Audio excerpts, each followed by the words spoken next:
Hello students, this is your Preeti ma'am and today we are going to discuss the exercise questions of class 7 chapter 8 winds, storms and cyclones. So if you are new to my channel, do consider subscribing it right now and press the bell icon for latest updates. Also you can follow me on Instagram and on my Facebook page where I upload the answers for quick assignment and hot questions given in your textbook. All the links are given in the description box. So now, without further ado, let's start with today's class. Section A, very short answer questions. In that, question number 1.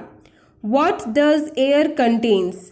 Air में क्या क्या होते हैं, कौन कौन से elements होते हैं? So here in the answer, we have to mention only the main elements present in the air. So mainly nitrogen, oxygen and a small fraction of carbon dioxide and other gases are present. So these other gases, we didn't mention the names. In other gases बहुत ही traces amount में होते हैं, बहुत ही कम amount में होते हैं, इसीलिए उनका हमने नाम mention नहीं किया. We just said other gases. So mainly जो present होता है air में, that is nitrogen, oxygen and carbon dioxide in small amount. Clear? Next question number 2. In which part of the atmosphere do we live? तो हमें पता है atmosphere के layers होते हैं, तो हमें पूछा गया है कि उस कौन से पार्ट में हम लिव करते हैं. So the answer will be troposphere. We live in the troposphere of atmosphere which is the part of atmosphere. Okay. Next question number 3. What does cloudy sky and wet weather indicates? तो cloudy sky और wet weather क्या indicate करता है? It indicates low pressure. ठीक है. Next, what is the calm area at the centre of a cyclone called? तो हमें पता है कि साइक्लोन का जो सेंटर होता है वो बहुत ही काम होता है. ठीक है, वहां पे हलचल उतनी नहीं होती compare to that of its surrounding.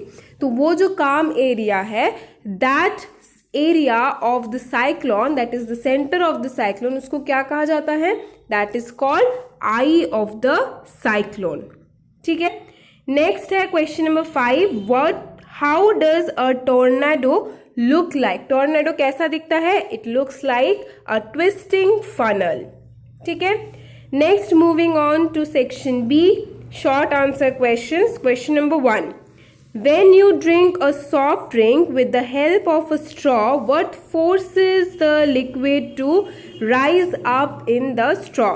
तो क्वेश्चन में पूछा है कि जब हम कोई सॉफ्ट ड्रिंक खाते हैं या पीते हैं with the help of our straw, जब हम किसी स्ट्रॉ की मदद से, किसी पाइप की मदद से वो सॉफ्ट ड्रिंक पीते हैं, तो ऐसी क्या चीज़ है जिसकी वजह से जो लिक्विड है वो अपवर्ड डायरेक्शन में मूव कर पाता है? So the answer given is due to the difference in the pressure of the air inside and outside the straw, the liquid rises up in the straw. तो जो difference, air pressure का जो एक difference create होता है inside और outside, mean straw के अंदर और बाहर, जिसकी वजह से उस एयर प्रेशर के डिफरेंस की वजह से ही लिक्विड जो है वो ऊपर की तरफ राइज करना शुरू करता है. तो इसको थोड़ा और एक्सप्लेन करें तो क्या होता है कि जब हम किसी स्ट्रॉ की हेल्प से कोई चीज़ सक कर रहे हैं, अपनी तरफ खींच रहे हैं, तो हम स्ट्रॉ के अंदर जो एयर प्रेजेंट था उसको हमने पूरा बाहर निकाल दिया बाय सकिंग, राइट? तो अब जब हमने उसके अंदर का पूरा एयर बाहर निकाल चुके हैं तो उस स्ट्रॉ के अंदर एक वैक्यूम क्रिएट हो गया, मीन्स वहाँ पे लो एयर प्रेशर हो गया.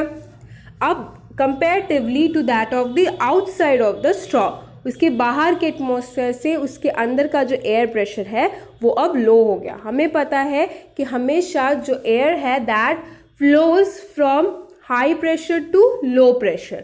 तो अब इसीलिए पूरा इक्विलिब्रियम में लाने के लिए, एयर प्रेशर को इक्वल या बैलेंस करने के लिए क्या होगा, आउटसाइड क्या है, एयर जो है वो प्रेशराइज करेगा to move inside the straw.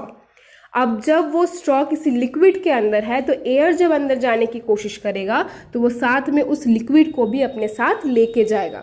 तो इसी वजह से जब हम उसको सक करते हैं तो हम जो इंटीरियर जो स्ट्रॉ के इनसाइड का एयर होता है उसको बाहर निकाल देते हैं, जिसकी वजह से हम वहाँ पे एक low air pressure area create कर देते हैं। और उस लो एयर प्रेशर एरिया को कवर अप करने के लिए जो आउटसाइड से एक हाई एयर प्रेशर होता है वो उस स्ट्रॉ के अंदर जाने की कोशिश करता है। उस टाइम पे वो लिक्विड को भी अपने साथ ले लेता है and we are able to see जो लिक्विड है वो स्ट्रॉ में अपवर्ड डायरेक्शन में मूव कर रहा है। Clear? So this is how air pressure की डिफरेंस की वजह से लिक्विड जो है वो अपवर्ड मूव करता है स्ट्रॉ में। Clear? Next moving on to question number 2, why is warm air lighter than cold air? जो गर्म हवा होती है वो कोल्ड एयर से, ठंडी हवाओं से हल्की क्यों होती है? Let's see. Air expands on heating, due to expansion air occupies more space, जो कि वॉल्यूम है। Now, as a result, its density decreases and it becomes lighter. Thus, warm air is lighter than the cold air. तो air क्या होता है, heat करने पे कोई भी चीज़ जो उनके मॉलिक्यूल्स होते हैं वो और भी ज़्यादा रेपिडली मूव करना शुरू करते हैं। अब अगर मॉलिक्यूल्स बहुत ज़्यादा मूव करना शुरू करेंगे तो वो क्या करेंगे, ज़्यादा स्पेस ऑक्यूपाई करेंगे। अब हमें पता है कि कोई भी चीज़ जितना स्पेस ऑक्यूपाई करती है that is termed as volume. तो डेंसिटी का अगर हम फॉर्मूला देखें तो density is equals to mass by volume. तो ये जो वॉल्यूम है वो डेंसिटी के साथ इनवर्सली प्रोपोर्शनल है, राइट?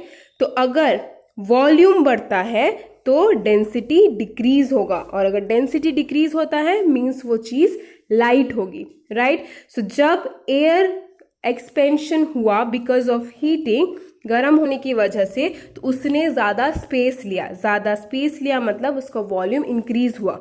अब अगर वॉल्यूम इंक्रीज हुआ तो उसका जो डेंसिटी था वो डिक्रीज हो गया, और डेंसिटी डिक्रीज हो गया मतलब उसका जो वेट था means that is of light weight, and that is why it is lighter than the cold air.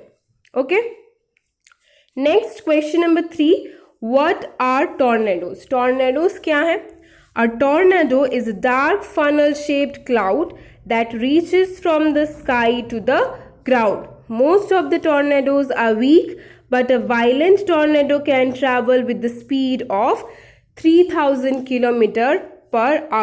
तो टॉर्नेडो क्या होता है? एक डार्क फनल शेप का क्लाउड होता है जो कि स्काई से ग्राउंड की तरफ आता हुआ लगता है, एंड मोस्टली क्या होता है, जो टॉर्नेडोज होते हैं वे वीक होते हैं, लेकिन कुछ टॉर्नेडोज जो वायलेंट होते हैं उनका स्पीड कितना होता है, that is of 3000 km/h।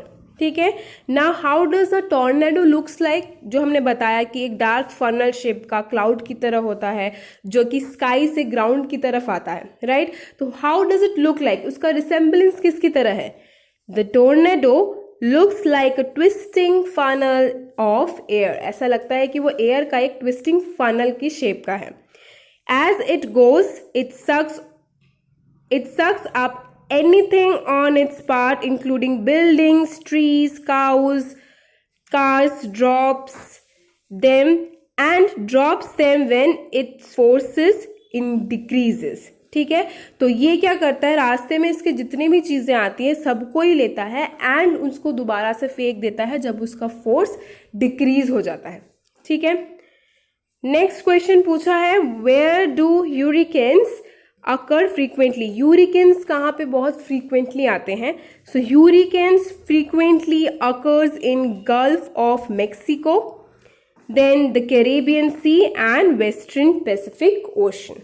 Okay, next question number 5, how does a cyclone alert differ from a cyclone warning? एक होता है साइक्लोन अलर्ट, एक और होता है साइक्लोन वार्निंग। तो अब इन दोनों में डिफरेंस क्या है, ये दोनों एक दूसरे से डिफरेंट कैसे हैं? So a cyclone alert is issued 48 hours in advance of the expected beginning of the adverse weather over coastal areas। जो साइक्लोन अलर्ट होता है वो 48 आवर्स पहले अनाउंसमेंट या फिर एक्सपेक्टेड बिगिनिंग का हमें इत्तला कर देता है। ठीक है, अलर्ट हमें दे देता है, मतलब वो 48 आवर्स पहले इशू किया जाता है। ठीक है, एंड साइक्लोन वार्निंग क्या होता है, is issued 24 hours in advance through wireless networks. और साइक्लोन वार्निंग जो है वो 24 आवर्स पहले इशू किया जाता है, आवर्स एडवांस इशू किया जाता है किसी भी साइक्लोन के आने के थ्रू वायरलेस नेटवर्क्स। ठीक है, next moving on to section C, long answer type questions. तो पहला क्वेश्चन क्या है, how does atmospheric pressure influence weather. कैसे एटमॉस्फेरिक प्रेशर जो है वो किसी जगह के वेदर को इन्फ्लुएंस करेगा। So low pressure associated with cloudy sky and wet weather and high pressure is associated with clear and sunny sky.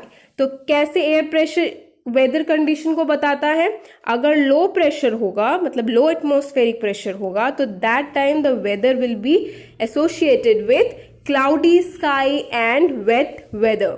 Next जब हाई प्रेशर होगा तो it is associated with clear and sunny sky.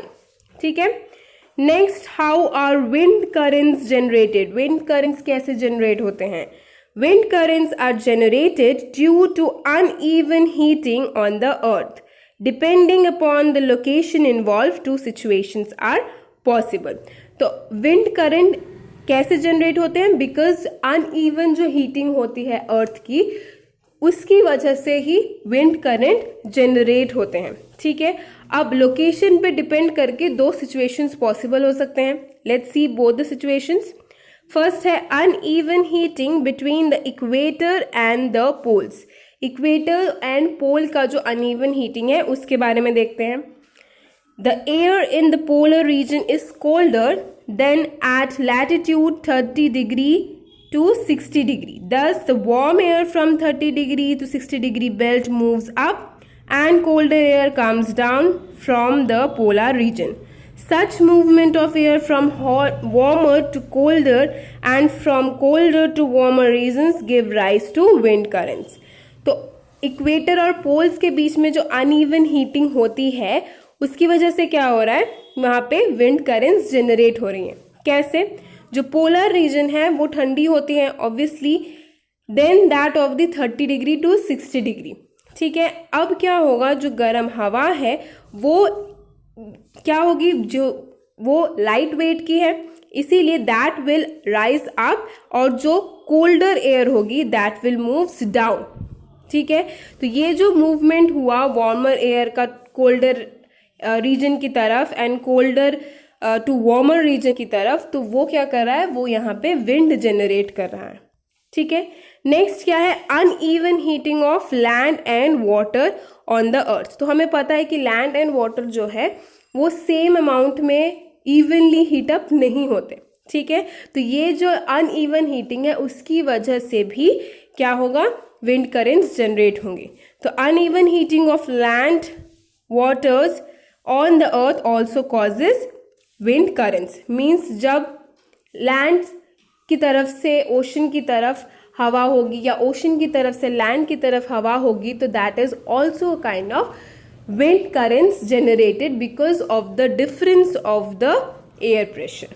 ठीक है, next is how are thunderstorms form. Thunderstorms कैसे form होते हैं, the warm rising winds carry droplets of water upwards. Next, at higher altitude, the water droplets freezes and falls towards the earth due to gravity. तो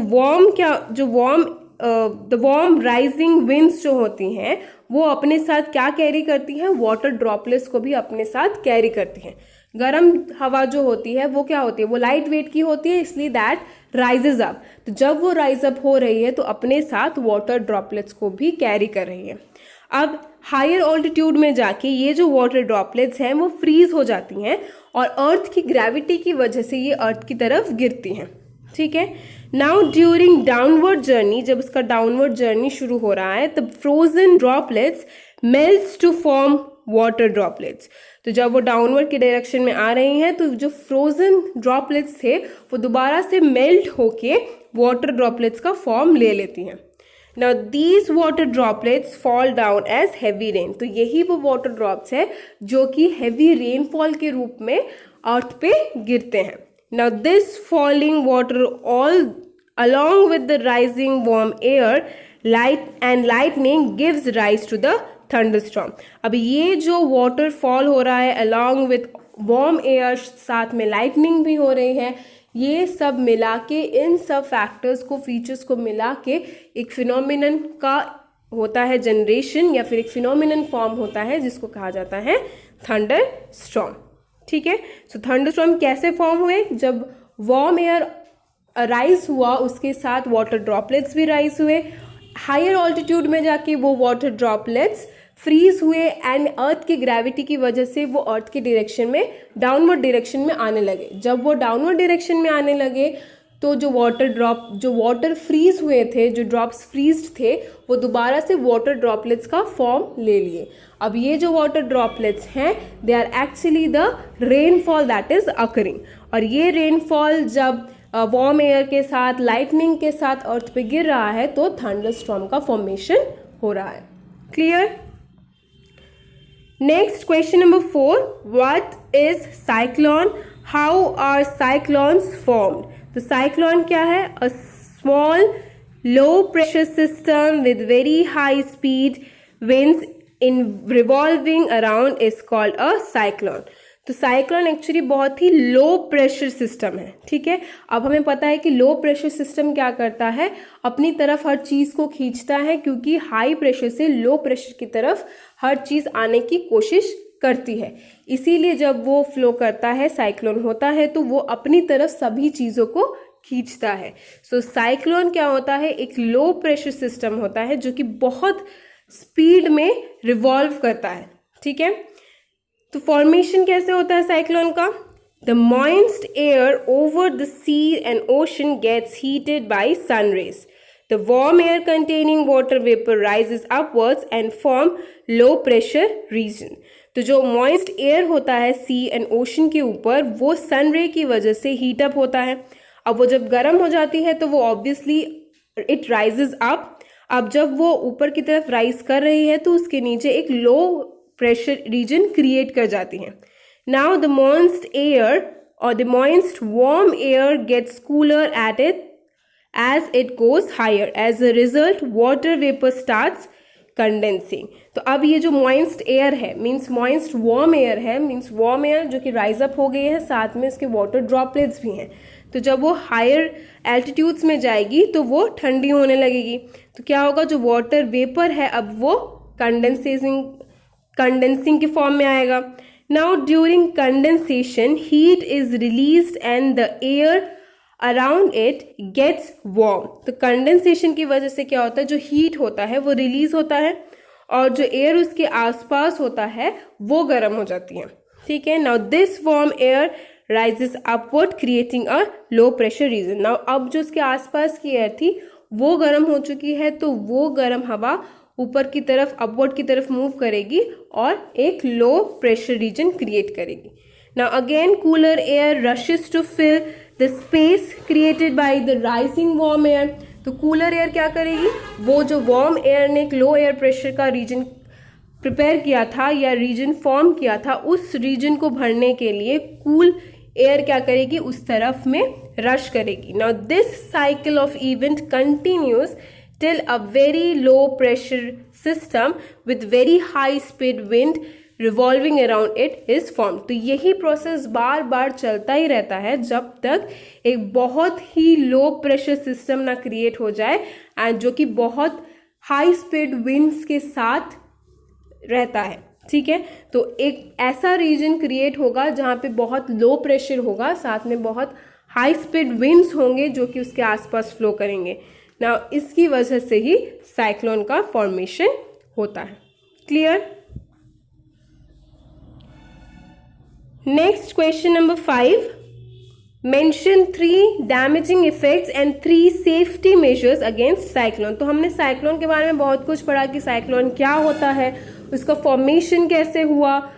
अभी हमें question पूछा है कि उसके 3 डैमेजिंग इफेक्ट्स बताने हैं और उसके 3 सेफ्टी मेजर्स भी बताने हैं। ठीक है, तो डैमेजिंग इफेक्ट्स क्या है? Cyclone push water and produce water waves causing floods. तो साइक्लोन हमें पता है कि एक लो रीजन है, एक लो प्रेशर रीजन है, वो क्या करता है, वो वाटर को पुश करता है एंड वाटर वेव्स जनरेट करता है, जिसकी वजह से फ्लड्स भी आ सकते हैं। Now the low pressure in the eye of cyclone lifts water to a height up to 12 meter. It appears like a wall of water. This water wall enters low-lying coastal areas and causes severe loss of life and property. तो centre of cyclone हमने पहले ही पढ़ा था, उसके बीच का जो काम reason होता है, मीन्स जो एकदम लो प्रेशर रीजन होता है, वो क्या करता है, वो अपनी तरफ सब चीज़ को खींचने की कोशिश करता है। तो उसी तरह वो वाटर को भी 12 मीटर हाइट तक लिफ्ट कर सकता है। एंड जब वो क्या करता है, जब वो ड्रॉप करता है कोस्टल एरियाज में, तो वो बहुत ज़्यादा लाइफ्स और प्रॉपर्टी को नुकसान करते हैं। ठीक है, तो वो जो वाटर उसने लिफ्ट किया, that looks like a wall of water. ठीक है, और जब ये wall of water low lying areas में, कोस्टल रीजन्स में पहुंचते हैं, तो ये बहुत ज़्यादा लाइफ और प्रॉपर्टी का नुकसान करते हैं। Next, it causes loss of fertility of the soil.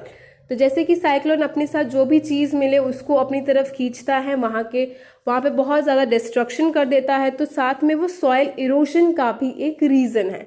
तो अगर सॉइल इरोशन होगा तो जो फर्टाइल सॉइल है, टॉप मोस्ट लेयर, वो भी इरोडेड हो जाता है, तो सॉइल की फर्टिलिटी भी बहुत डिस्ट्रक्टेड हो जाती है साइक्लोन की वजह से।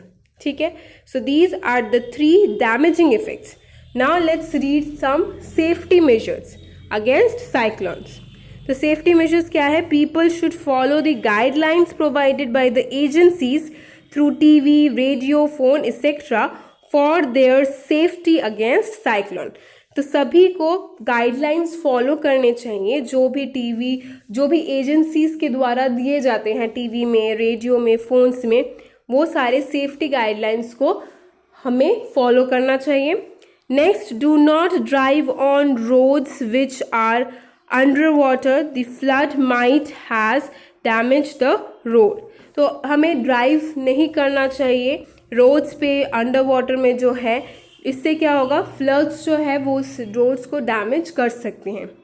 Next, keep ready the phone numbers of all the emergency services such as police, fire brigade, hospital etcetera. और सारे जो इमरजेंसी नंबर्स होते हैं, जैसे पुलिस हो गया, हॉस्पिटल्स के हो गए, फायर ब्रिगेड्स हो गए, इन सब का नंबर भी हमें हमेशा सही से रखना चाहिए, so that in any natural disaster we can easily reach out to them. Okay, next, section D, take the odd one out giving reason.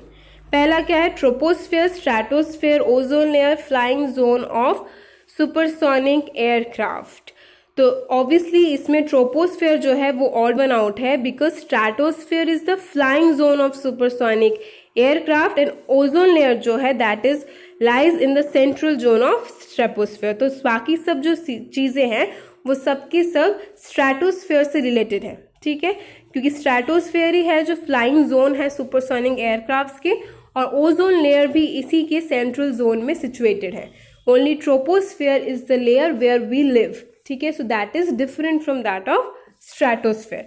सो इसीलिए ट्रोपोस्फेयर जो है वो ऑड वन आउट है। Next is reduced atmospheric pressure, high speed wind, cloudy sky, rain, sunny sky. So इसमें क्या होगा, sunny sky जो है वो ऑड वन आउट है, बिकॉज बाकी सब जो है वो रिड्यूस्ड एयर प्रेशर से कनेक्टेड है। Reduced air pressure means low air pressure या फिर लो एटमॉस्फेरिक प्रेशर, जिसकी वजह से क्या होता है, हाई स्पीड विंड्स जनरेट होती हैं एंड वेदर कंडीशन क्या होता है, क्लाउडी स्काई होता है एंड वेट वेदर होता है। Wet weather is nothing but rain. So ये जो सनी स्काई है that is not matching with the other terms given in this question, तो वो हो गया odd one out.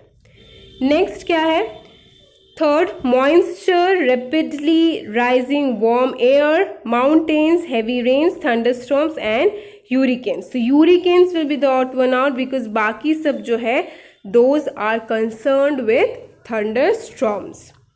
Next, cyclone alert 48 hours, 24 hours, then cyclone watch.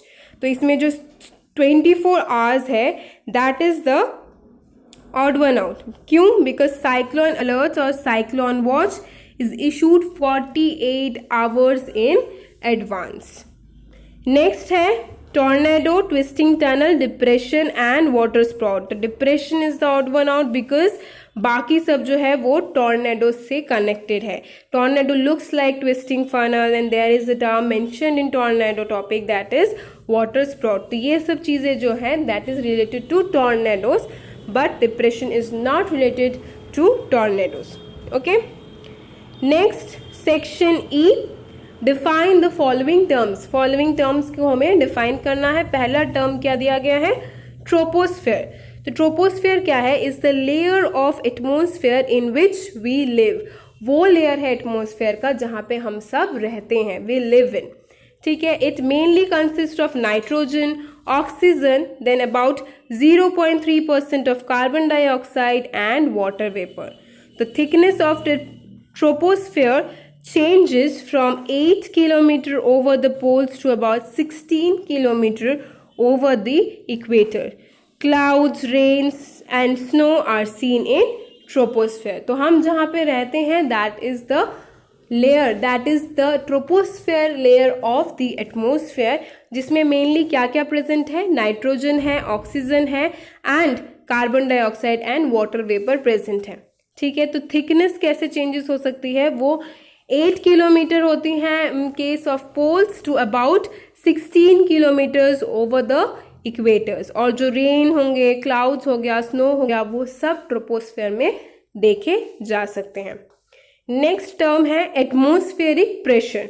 So the pressure exerted by the air at any point on the earth is called atmospheric pressure at that point. तो जो pressure air के द्वारा create किया जाता है किसी भी point पे अर्थ के, that is called atmospheric pressure on that point. ठीक है.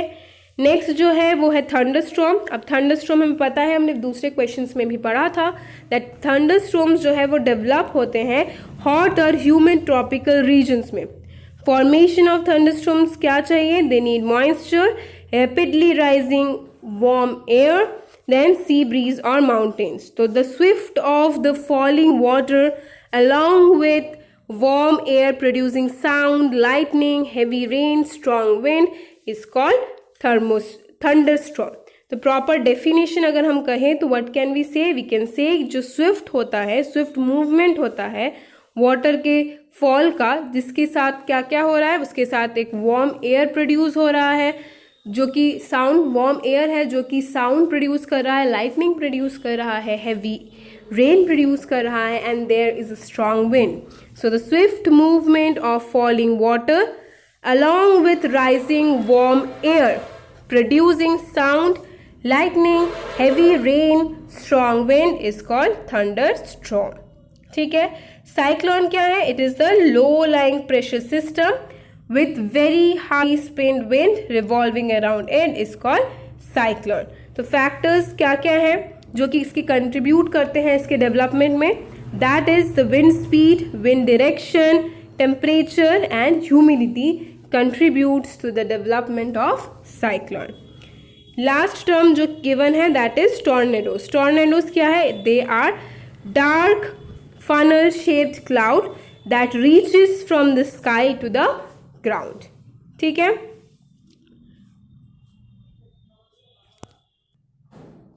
Okay, so that's all for today's video. In our next video, we will come up with another chapter of class 7. Till then, stay tuned, keep learning and thank you.